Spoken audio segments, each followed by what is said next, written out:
The tech war is on and memory is the new oil. I have been monitoring the computer memory situation for a while now, so I can gather evidence and explain it using my lawyer skills.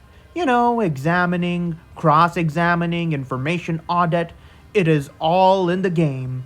The price tags for computer parts have exploded in a relatively short span of time. If you are not frightened by this, then you should be. Everyone is affected by this: schools, businesses both big and small, gamers, video editors, power users, and the list goes on. RAM, DRAM, SSDs, GPUs, really anything that requires memory is far out of the reach of many unless they enslave themselves to some sort of installment plan. DRAM, or Dynamic Random Access Memory, is the main type of memory used in computers. Mainly, almost all kinds of modern system memory happen to be DRAM. This DRAM powers smart TVs, consoles, car infotainment, and even smart washing machines, to name a few things. Samsung, Micron, and SK Hynix are the major players in this wicked memory game. Micron is most well known for Crucial, a popular brand of RAM which I'm sure you all are familiar with. Coincidentally, these companies are also the largest manufacturers of NAND, the main component of SSD and flash memory. Talk about an oligopoly in plain sight. As per TechRadar, this RAM did not disappear overnight. Rather, the priorities of the RAM manufacturers, the memory manufacturers, it shifted away from the individual consumer to enterprise consumers, namely big companies and especially big tech. Aside from big tech being first priority customers for computer memory, these guys are buying out the very silicon wafers used to make the memory, so they have staked a claim over the very raw materials meant to produce these things. They're not buying it from the very companies we handed our money to and made them rich. They are effectively also cartelizing by throwing us out and keeping us at the bottom of the totem pole. Moreover, the supply for older RAM types are being severed before the demand can be taken care of. All this creates a market where really nothing is safe and most certainly nothing is affordable anymore. This is all in tune with my findings found on TechRadar. The link to all my sources is in the description, though I do not quite agree with this, my first source's topic, which is it's not what you think. It's exactly what it is. We just don't matter anymore, and it appears that we no longer give these RAM companies the better deal. So we are only left at the mercy of smaller scale manufacturers or making do with whatever we can find. At exorbitant rates, I should add. In a statement issued by Micron, here is what they had to say. The AI-driven growth in the data center has led to a surge in demand for memory and storage. Micron has made the difficult decision to exit the crucial consumer business in order to improve supply and support for our larger strategic customers in faster growing segments. There you have it. We don't matter anymore. Micron betrayed us and went right for our jugular. Looks like no one will be able to carry the flame the way these guys did. Anyway, it's highly important to know that Crucial was one of the few consumer-focused segments of a major DRAM manufacturer.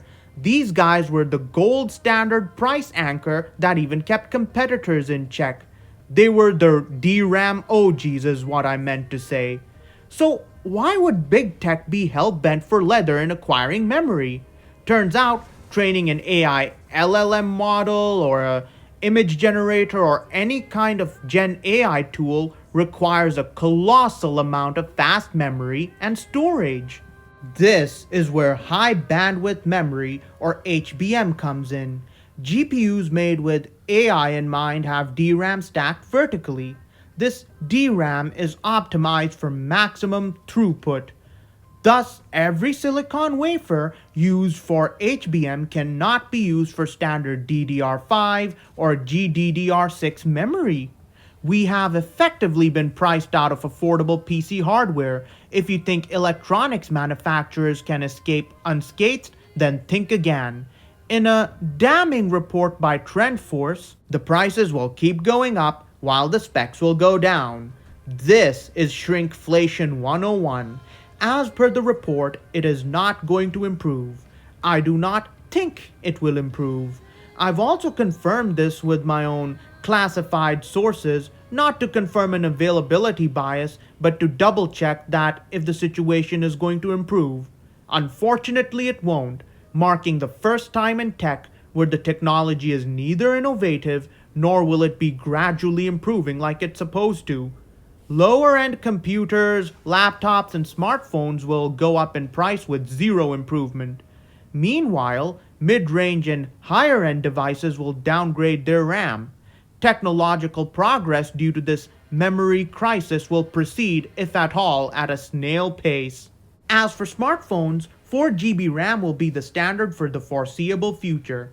As of now, scaling back RAM on entry-level handsets and computer devices is possible, but then again there isn't much of a margin to save, and it would make things more frustrating for the end consumer. Many budget phone manufacturers like Xiaomi, Oppo, Realme, Huawei, etc. operate on thin margins to appeal to those with a much modest budget. You will not be able to get away from this memory apocalypse by buying used.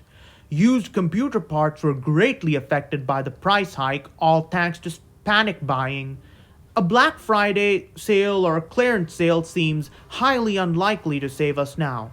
So will prices ever recover? I highly doubt it.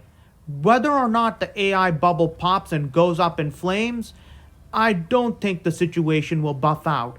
Many reports say that 2028 is the safe zone, but I'll round it at 2030, 2032.